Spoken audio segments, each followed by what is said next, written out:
अच्छा बेटा, electronic configuration जो है हम लोग बताया था, हाइड्रोजन का 1s1, हीलियम का 1s2, लिथियम का 1s2 2s1, ये सारे जो रूल है किसके अकॉर्डिंग होती है? हर्ट्ज रूल के अकॉर्डिंग। हर्ट्ज रूल क्या बताते हैं कि देखो n+l का वैल्यू जितना ज़्यादा होगा उतना एनर्जी ज़्यादा होगा। तो हर्ट्ज रूल पता था, जो लोअर एनर्जी वाला पहले भरेगा उसके बाद हायर एनर्जी वाले भरेंगे। तो एनर्जी डिसाइड कौन करते हैं? n+l रूल डिसाइड करते हैं। 1s का बोलेंगे तो n का वैल्यू 1, n का वैल्यू 0 तो 1 है, तो 1s पहले भरेंगे।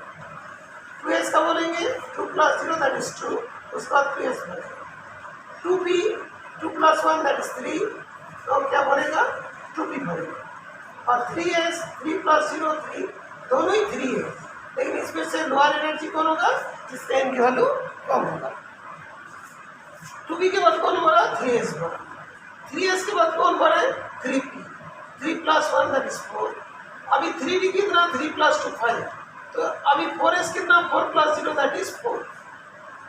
तो क्या देखो, 3p भरने के बाद 4s भरेगा, 4s के बाद क्या होगा? 3d भरेगा। क्लियर बेटा?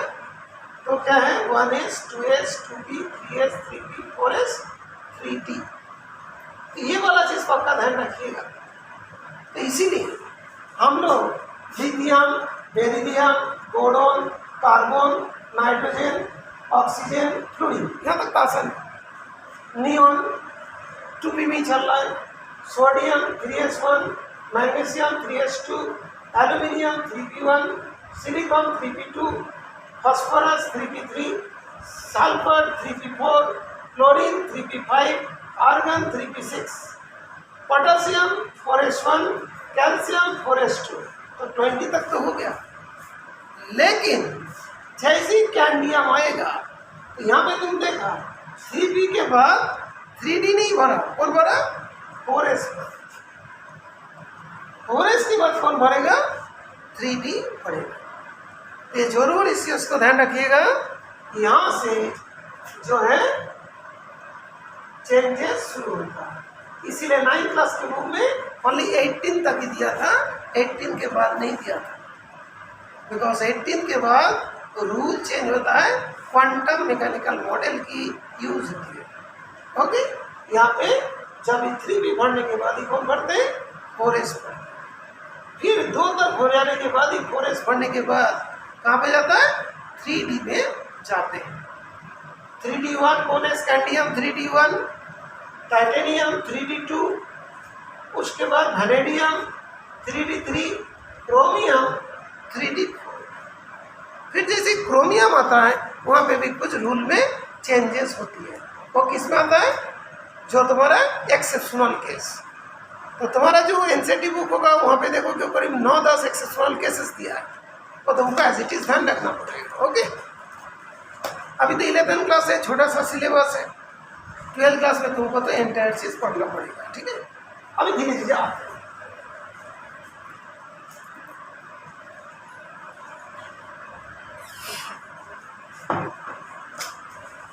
क्रोमियम की जब बात करेंगे तब देखेंगे इसका 4s में 2 इलेक्ट्रॉन है, 3d में 4 इलेक्ट्रॉन है। 3d का हाफ फील्ड मतलब क्या? 5 इलेक्ट्रॉन होते हैं। फुल फील्ड मतलब कितना होता है? 10 इलेक्ट्रॉन होता है, 10 कैपेसिटी होती है। दैट मीन्स ये वाला ना तो हाफ है ना तो फुल है, लेकिन ये वाला फुल फील्ड है। तब क्या होता है? एक इलेक्ट्रॉन यहाँ सीधा रह जाएगा, तो उसकी एनर्जी कम हो जाएगा और सिमेट्रिकल बन जाएंगे, और उसकी वजह से उसका स्टेबिलिटी बढ़ेगी। तो इलेक्ट्रॉन उस तरीके से अरेंज होते हैं वो ज़्यादा स्टेबल होने के लिए। तो उसके लिए क्या होता है? क्रोमियम में 1s2 2s2 2p6 3s2 3p6 4s1 3d5 हो जाती है। इसके बाद जब नेक्स्ट इलेक्ट्रॉन आएगा 4s2 3d4 था, एक इलेक्ट्रॉन आएगा 3d5, आयरन में 3d6, कोबाल्ट में 3d7, निकेल में 3d8। जैसे ही कॉपर आएगा वहाँ पे देखोगे एस तो फुल बिल्ड है, लेकिन 3d9 तो फुल बिल्ड नहीं है। एक इलेक्ट्रॉन यहाँ से उठ के इधर आ जाएगा, ये वाला क्या होगा? फुल बिल्ड होगा, ये वाला क्या होगा? हाफ बिल्ड हो जाएगा, और स्टेबिलिटी बढ़ जाएगा।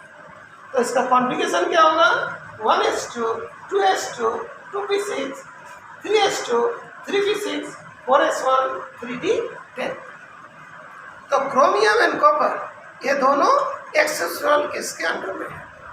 क्रोमियम एंड कॉपर दोनों एक्सेप्शनल केस के अंडर में है।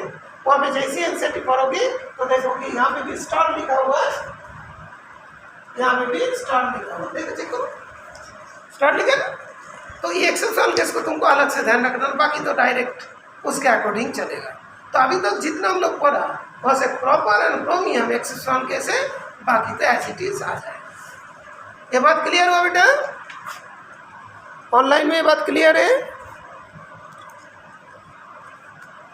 अच्छा, अभी मान लो आयरन Fe2+ का कॉन्फ़िगरेशन बनाना चाहता है, तो हम लोग का पहले जो फील होता है 1s2, 2s2, 2p6, 3s2, 3p6, 4s2, 3d6, ये फील होगा। उसके बाद जब वो ऑर्बिट में जाके रहेगा, सब सेल में जाके रहेगा, वो कैसे रहेगा? ऐसे रहेगा? कभी नहीं, वो रहेगा ऐसा।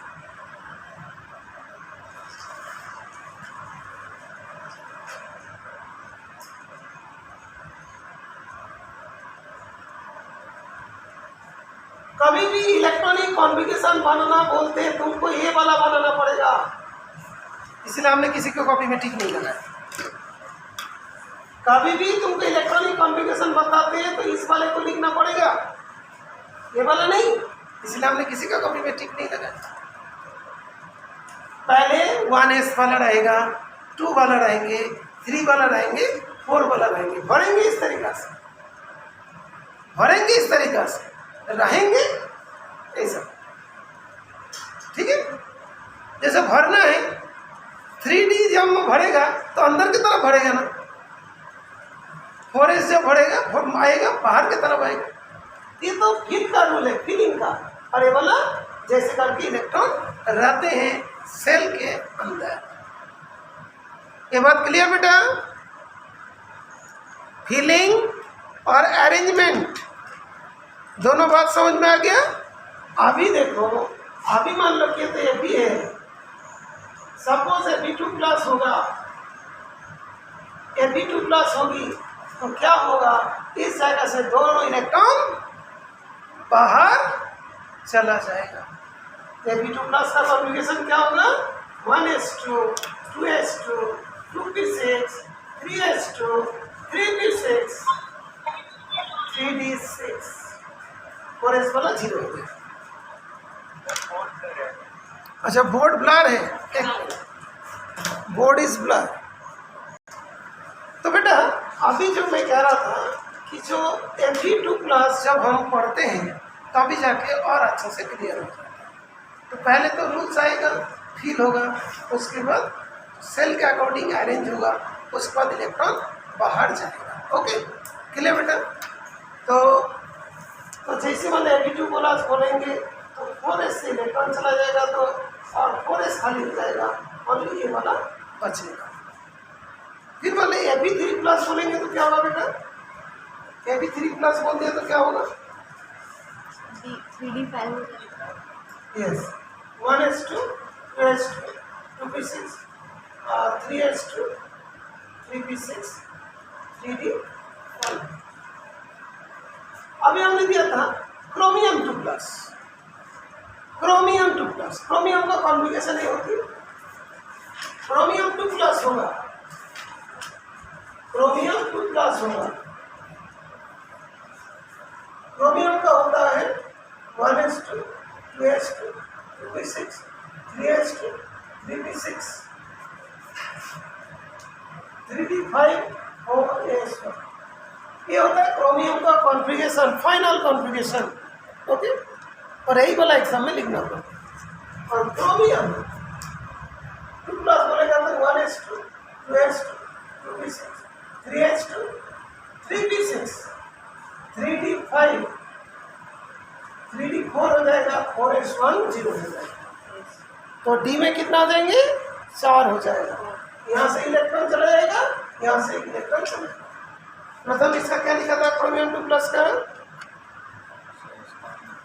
अच्छा थोड़ी देर लिखा CO2 प्लस होगा, CO का क्या था 1s2 2s2 2p6 3s2 3p6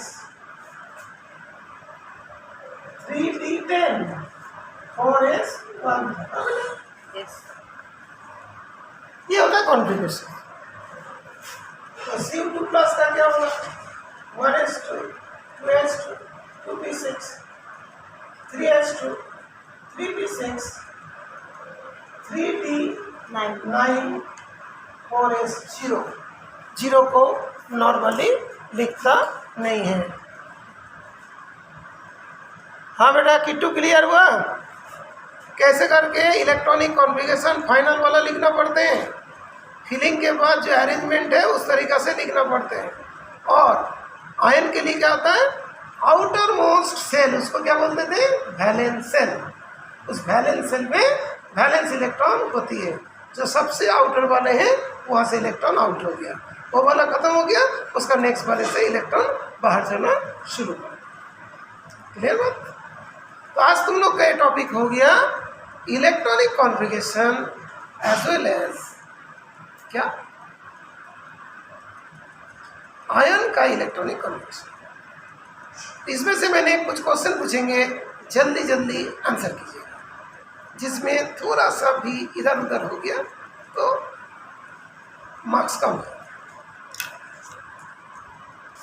कोई क्वेश्चन हम लोग ने ऐसा देखा कि सोडियम जो दिखाई दे रहा है, नियॉन जो दिखाई दे रहा है, नियॉन में कितनी इलेक्ट्रॉन का स्पिन क्वांटम नंबर के वैल्यू क्लास ऑफ है 1 2 3 4 5 5 का प्लस ऑफ 5 का माइनस ऑफ। सोडियम में 6 का प्लस ऑफ और 5 का माइनस ऑफ, ये चीज़ है। और यहाँ पे जो हमने कल एक बताया था रूल, एक तो है अफाबुस रूल, ये रूल लिख देता हूँ। अफाबुस रूल के बाद कौन था पॉलीज एक्सक्लूजन प्रिंसिपल, उसके बाद क्या था hertz rule of maximum multiplicity. तो जो अफाबुस प्रिंसिपल होती है, सॉरी वाला प्रिंसिपल,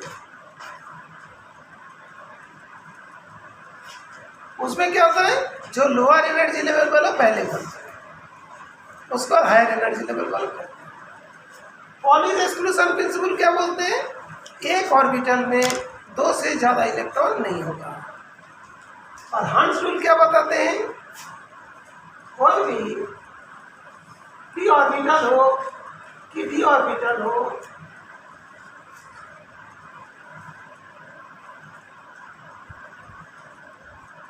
एक ऑर्बिटल हो,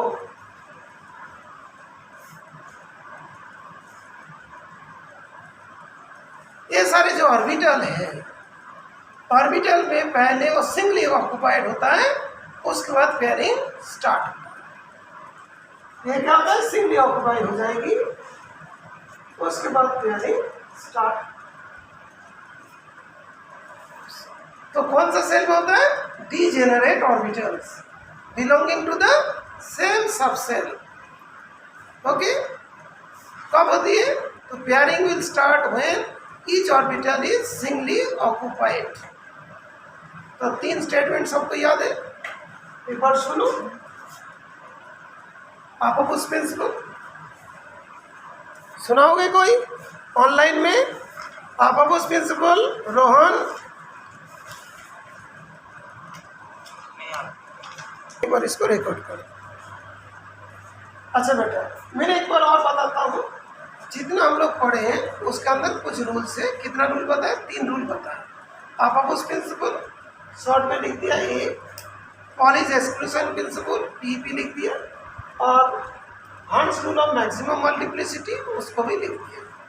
यहाँ पे जो हमने बना लेते हैं, पहले पढ़ेगा बाद में पढ़ेगा बाद में पढ़ेगा, ऐसे ऐसे पढ़ेगा। ये वाला कौन सा रूल? अफाबुस प्रिंसिपल। उसके बाद ये जो हम बता रहे, देखो कोई जगह पे 1s2 लिखा तो 2 इलेक्ट्रॉन है ना, 1s2 2 इलेक्ट्रॉन है। फर्स्ट वाले इलेक्ट्रॉन का वैल्यू 1, सेकेंड वाला का भी n की वैल्यू 1, तो दोनों का ही 1 है। फर्स्ट वाला इलेक्ट्रॉन s में है, सेकेंड वाला भी इलेक्ट्रॉन s में, दोनों का 0 है। फर्स्ट वाला की n की वैल्यू 0, इसका वैल्यू 0, s 0 है तो m भी 0 है। लेकिन फर्स्ट वाला इलेक्ट्रॉन का प्लस अब है, सेकेंड वाला इलेक्ट्रॉन का माइनस अब है। तो 4 सेट ऑफ क्वांटम नंबर्स कभी भी सेम नहीं होगा। मैक्सिमम कितना होगा? 3 क्वांटम नंबर सेम होंगे, एक तो डिफरेंट होगा। That's why it is called Pauli's exclusion principle. उसके बाद हंस रूल क्या है? ये बोला मान लो कि हम बता दिया 2p ऑर्बिटल, तो p सबसे ले, तो सबसे में px बोले, py बोला, pz बोला, सबके पास तो एनर्जी सेम है। इस टाइप का चीज को क्या बोलते हैं? डीजेनरेट ऑर्बिटल्स या 3D ये मतलब। अच्छा, किसी ने कुछ मैसेज लिखा होगा। चलो, तो यहाँ पे इलेक्ट्रॉन कैसे भरेगा? पहले एक इलेक्ट्रॉन भरेंगे, फिर एक, फिर एक, फिर एक, फिर एक, उसके बाद दूसरा, फिर तीसरा, ऐसे करके भरते चलेगा। तो डीजेनरेट ऑर्बिटल में हर ऑर्बिटल के अंदर एक एक इलेक्ट्रॉन के बाद ही पेयरिंग स्टार्ट होगा। पेयरिंग हम तो समझे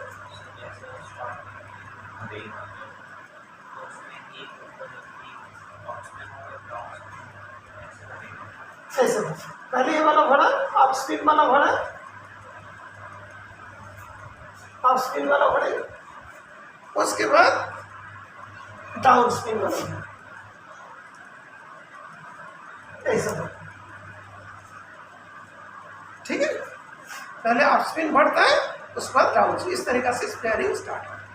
ओके,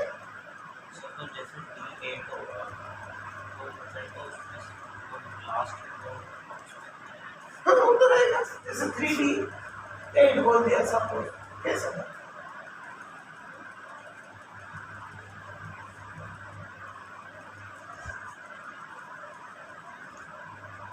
क्या हो गया? उसके बाद इधर बोला, इधर बोला, इधर अब स्पिन रह गया। इसका मैग्नेटिक प्रॉपर्टी क्या होगा? बढ़ गया। और इसका मैग्नेटिक प्रॉपर्टी क्या होगा? 0 हो गया। बिकॉज जो क्लॉकवाइज जो इलेक्ट्रॉन जा रहा था उसके लिए मैग्नेटिक फील्ड नीचे, एंटी क्लॉकवाइज ऊपर। ये वाला क्या होगा? डायमैग्नेटिक हो गया, और ये वाला हुआ पैरामैग्नेटिक। ये वाला भी पढ़ाएंगे। ये जो अप स्पिन डाउन स्पिन हम लिख रहे हैं, इसके मतलब क्या होगा? जिसमें हाफ फील्ड इलेक्ट्रॉन्स है तो वाला क्या? वो वाला क्या? पैरामैग्नेटिक। और जिसमें पूरा फिल हो गया वो वाला क्या होगा? डायमैग्नेटिक। वो अभी सीखा है। ये मैग्नेटिक नेचर इसके बाद आएगा। ठीक है बेटा? तो बहुत सारे टॉपिक है, एक एक करते बताना। तो सारे एक साथ बताएंगे तो फिर क्या होगा? मुश्किल। ठीक है? ये जो तुम पूछ रहे हो ना, सर ये वाला ऐसे आ गया, इसका मतलब क्या हुआ? ये वाला भर गया तो इसका मतलब क्या हुआ? जैसे इलेक्ट्रॉन होता है ना, क्लॉकवाइज चलता है, ऐसे चल रहा है तो मैग्नेटिक फील्ड को, एंटी क्लॉकवाइज चल रहा है तो नीचे, एक मैग्नेटिक फील्ड दूसरे मैग्नेटिक फील्ड को कैंसिल कर दिया। इसका मैग्नेटिक नेचर क्या 0 हो गया, लेकिन इसका मैग्नेटिक नेचर तो बचा। और सबसे ज्यादा मैग्नेटिक फील्ड किसमें होगी? मतलब जिसका 5 बनेगा, उससे ज्यादा किसी का हो नहीं सकता। इसमें मैग्नेटिक नेचर सबसे ज्यादा है, बिकॉज इसका है हाफ इंटू प्लस 5/2 है। ओके, और इसमें क्या होगा?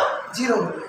मैग्नेटिक नेचर 0 है तो उसको बोलते डायामैग्नेटिक, और जिसमें है उसको बोलते पैरामैग्नेटिक, जिसमें ज़्यादा है उसको बोलते फेरोमैग्नेटिक। ऐसा करके मैग्नेटिक प्रॉपर्टीज पे पढ़ते हैं।